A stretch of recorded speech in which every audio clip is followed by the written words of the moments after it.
जाने भाइ ल जामला टोपी लाऊ यस्तो जाने नहीं प्रेसर के टायर को के हावा प्रेसर के छ कि छैन अगाडिको चाहिँ टायर उठ्यो ए पञ्चर भयो So hello and welcome guys, welcome back to my YouTube channel once again. भर्खरै तेल चाहिँ फुल गरेको छु, पेट्रोल फुल गरेर म चाहिँ निस्किँदैछु लिबाङबाट एन्ड आजको डेस्टिनेसन कहाँ हुनेछ भन्दा चाहिँ हाम्रो घोराईसम्म चाहिँ म निस्किँदैछु अनि अहिले टाइम चाहिँ 3 बज्न थाल्यो सो अलि लेटै निस्केको छु यार लिबाङबाट ठिकै छ आनन्दले जाउँ हैन मेबी 110 किलोमिटर त हो यहाँबाट 110 पनि छैन सायद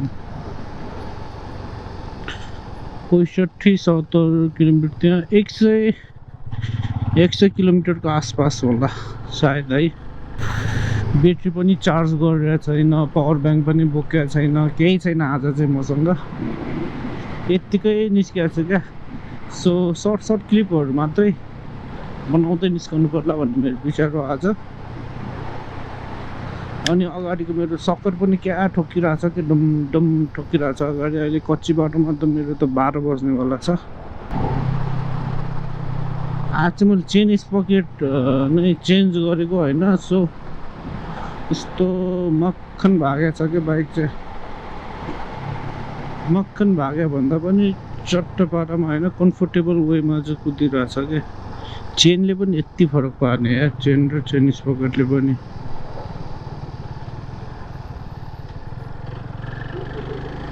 चेन र चेन स्पकेटको काम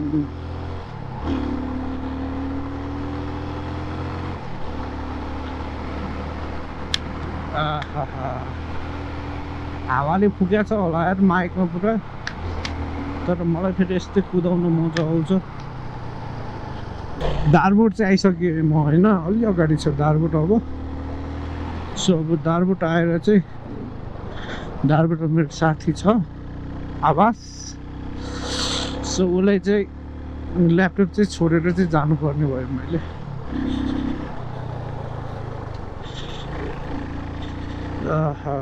यस्तो मजाले सुतिरहेछ र पछाडिको टायर पनि नयाँ हालेको होइन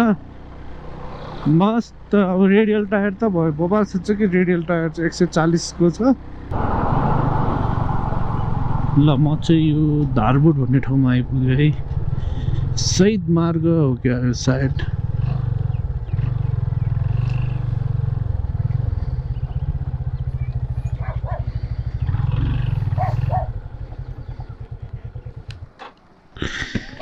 को मान्छे हो यो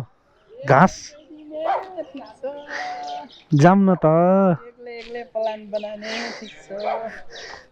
जाम न त पछाडि बस्छ खाली छ सिट जाने भए जाम जान्छौ कपडा फेरेर आउनु त के ठुलो कुरो भयो र जुत्ता त लाऊ कमसेकम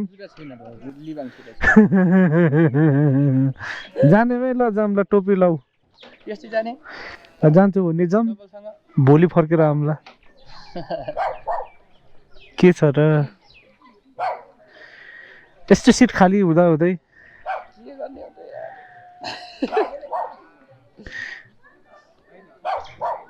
जाने भए घुमेर आउला नि त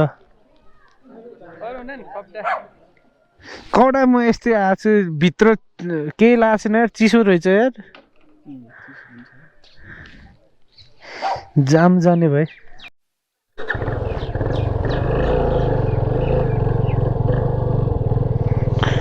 ल साथीहरू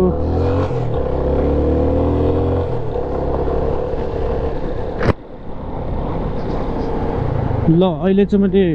ल्यापटप चाहिँ साथीले दिएर निस्किसक्यो है अनि यो चाहिँ हाइवे हो रोल्पाको शहीद मार्ग भन्ने ठाउँ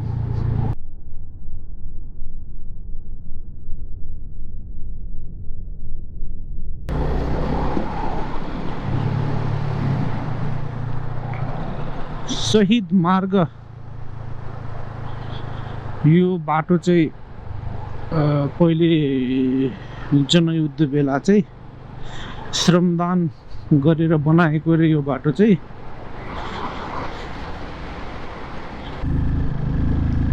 मैले याद गर्छु कि पहिले चाहिँ यो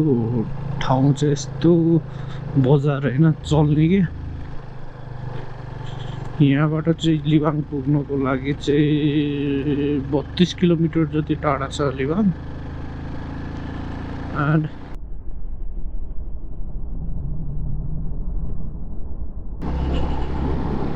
पहिले चाहिँ बजार चाहिँ यसको तलतिर थियो, अहिले बाटो माथिबाट आएको छ।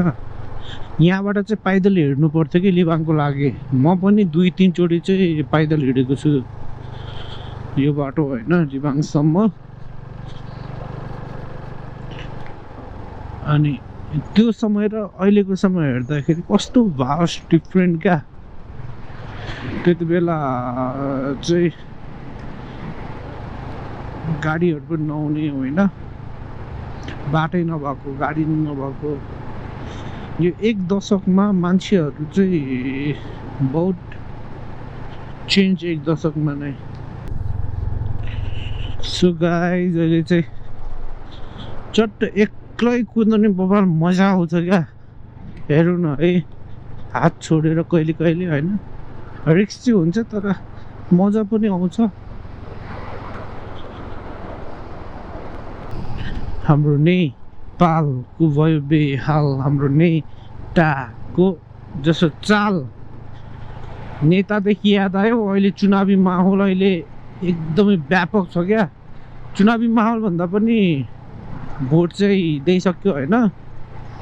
एन्ड भोट दिएर पनि अहिले चाहिँ रिजल्टहरू चाहिँ होइन मतगणना चाहिँ भयो हुँदैछ कि। नेपालभरि नै घन्टीले घन्टा बजाउँदैछ रासपाले घन्टी बजाउँदैछ। मोर देन 130 सिटमा चाहिँ प्रत्यक्षमा विजय हुने जस्तो छ क्या, जित्ने जस्तो चान्सेस छ। अघि बिहान मैले हेर्दै थिएँ 26 सिटमा चाहिँ रासपाले जितिसकेको छ। एन्ड 93 ठाउँमा लिड गर्दै थियो होइन। अनि चाहिँ 120 ल्याएपछि चाहिँ बाँकी ठाउँमा चाहिँ 162 हो क्या अरे नि प्रत्यक्षमा। 162 मा 120 ठाउँ चाहिँ रासपाले जितेपछि जम्मा 40 ठाउँमा चाहिँ अरू पार्टीहरूले चाहिँ जितेछ।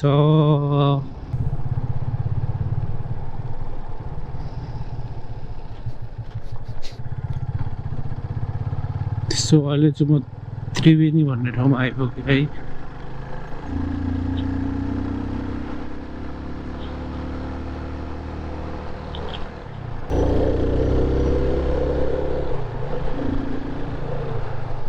चट्ट यो ठाउँमा बसेर चाहिँ होइन मुम्फली खाने हो भन्नु त भएन है। आई ढाड दुख्यो यार। ल त्यहाँ माछा मारिरहेको हुन् क्या सायद। दामी। अब यहाँ यो ठाउँमा चाहिँ धान भयो भने यस्तो दामी देखिन्छ। पछि आएर चाहिँ एकचोटि भिडियो बनाउनु पर्छ यो ठाउँमा। दामी।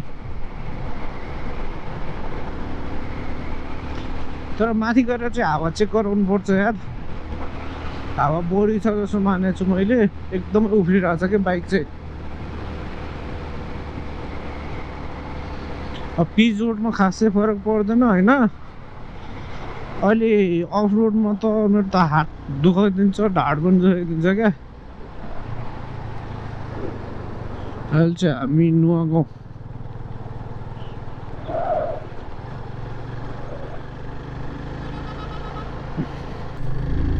हेर्नुहोस् है यो चाहिँ ज्योति मगरको घर है साथीहरू। ज्योति मगरको घर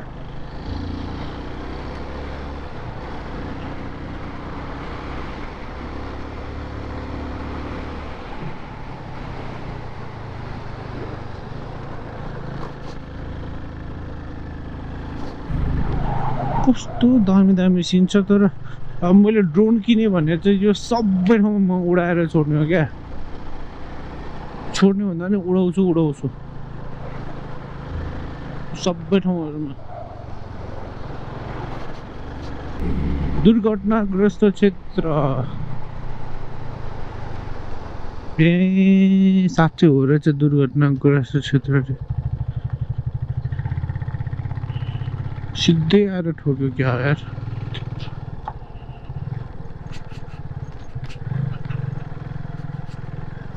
यस्तो उफाइरहेको छ कि कुरै छोडौँ यार यहाँनिर त पुल भाँचेको रहेछ नि ए होइन भाँचेको भन्दा नि माथिबाट चाहिँ पहिरो आएर चाहिँ पुल भन्दा नि कलबट रहेछ यो कलबट रहेछ माथिबाट पहिरोले चाहिँ माथिको स्ल्याब हुन्छ नि स्ल्याबलाई चाहिँ सार्दैछ क्या कलबटको स्ल्याबलाई सारेछ पहिरो लोड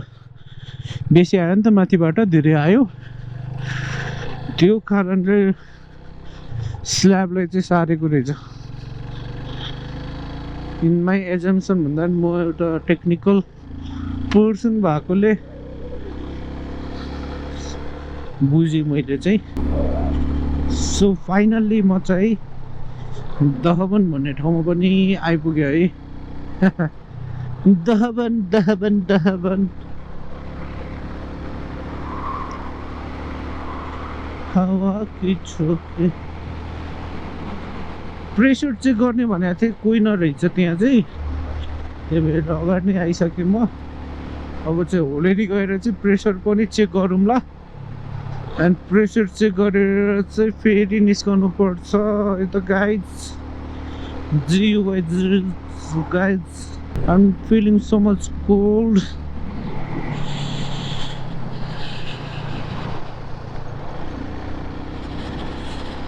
यहाँबाट यस्तो दामी हिमालहरू देखिन्थ्यो होइन अहिले चाहिँ पुरा हुसु लागेर चाहिँ केही पनि देखेको छैन क्या अदरवाइज यहाँ चाहिँ बबाल देखिन्छ ए सरी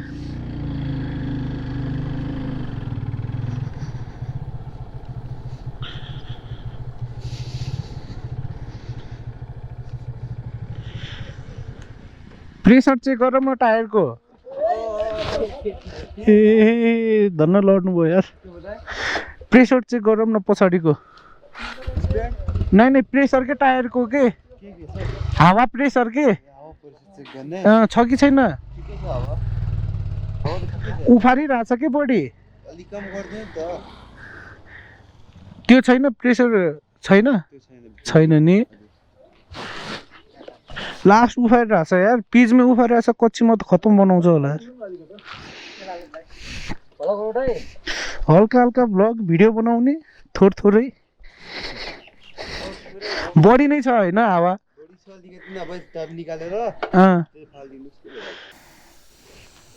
धेरै जाला फेरि ठिक छ होइन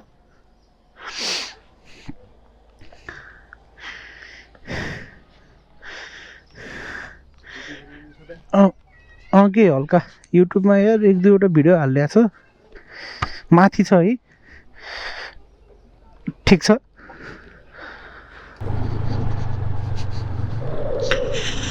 सो साथीहरू अब चाहिँ बिस्तारै रात पनि पर्न थाल्यो है आमामा यो अगाडिको बाइकले कति धुवा फालेको यार हेर्नु त अगाडि हेर्नु यो धुवाको कारणले हेर्नुहोस् त माथि आकाशमा कति टुवालो लागेको छ त्यही त है यहाँ चाहिँ जङ्गल रिसोर्ट छ होइन यस्तो दामी लाग्छ मलाई यो ठाउँ चाहिँ चट्ट बेलुका होइन आएर बसेन हो जस्तो छ कि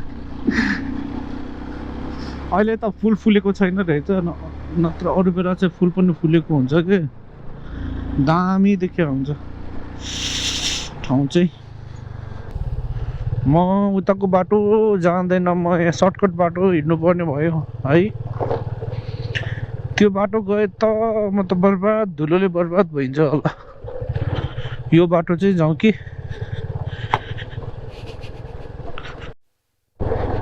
थट म्यान तर यो बाटो धेरै सर्टकट छ क्या मेरो विचारमा जम्बु खोला तर निस्कन जान्छ होइन यो बाटो एकदम सर्ट छ सर्ट एन्ड स्विट भनेको छु यस्तो दामीको फुलहरू पनि फुलिरहेको रहेछ कि हजुर हजुर तलसम्म यसो हालिदिनु पर्ने के चाहिँ यो अगाडिको चाहिँ टायर उठ्यो ए पञ्चर भयो तपाईँ कता निस्किनु म घोराइसम्म तल तपाईँको त टायर खत्तमै हुन्छ क्या पुग्दासम्म त अघि उठ्नु पनि भयो म फेरि दबाउन सक्दैन नै म त छोडिदिउँला त्यो त समस्या भएन त्यो टायर त खत्तमै होला भन्ने कुरा मात्रै सिग्नल तपाईँ जानुहुन्छ बस्नु न त दाइ गान नै आउनु भएको छ रेकर्ड गर्दै आएको छु म त म त ऊ भएर मैले त यहीँ राखेको छु यो चाहिँ आज ऊ भएन अति किसिमले टाउको पनि अति दुखेको थियो अलि भारी हुन्छ फेरि यो राखेपछि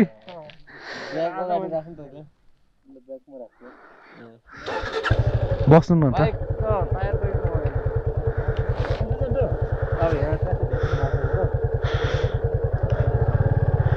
त्यो टायर खत्तमै होला भन्ने कुरा हो कि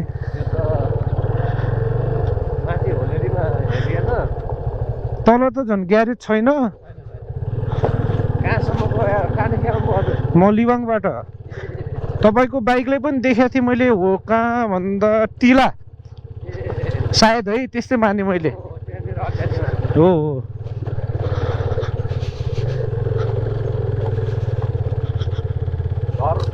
मेरो लिबाङ नै हो घर चाहिँ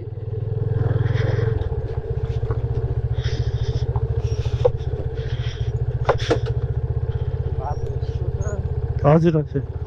मेरो पनि फेरि अगाडिको सकरको लिक्विड कम भएको रहेछ अनि छोइरहेछ कि यो निकालिदिनुहुन्छ झरेर हेर्नुहोस् त के अड्केछ सो फाइनल्ली घोराइ पनि आइपुग्यो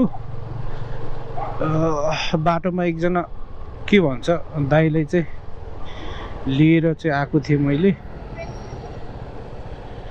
उहाँको चाहिँ उहाँ बसेको बाइकको चाहिँ टायर पङ्चर भएछ पछाडिको सो लिफ्ट लिएर आएँ लगभग मेबी 25-26 किलोमिटर जति चाहिँ लिएर आएँ यहाँसम्म होइन खुसी हुनुभयो जे भए पनि खुसी हुनुभयो खाजा खाम भन्दै हुनुहुन्थ्यो के खाजा खाम भने होइन यस्तै त हो भनेर छोडिदिए दाइलाई आफ्नो ठाउँमा so do like and comment होइन अनि अझै मन पर्यो भने चाहिँ सब्सक्राइब पनि गरिदिनु होला यस्तो यस्तो भिडियोहरूको लागि मेरो च्यानललाई सब्सक्राइब गरेर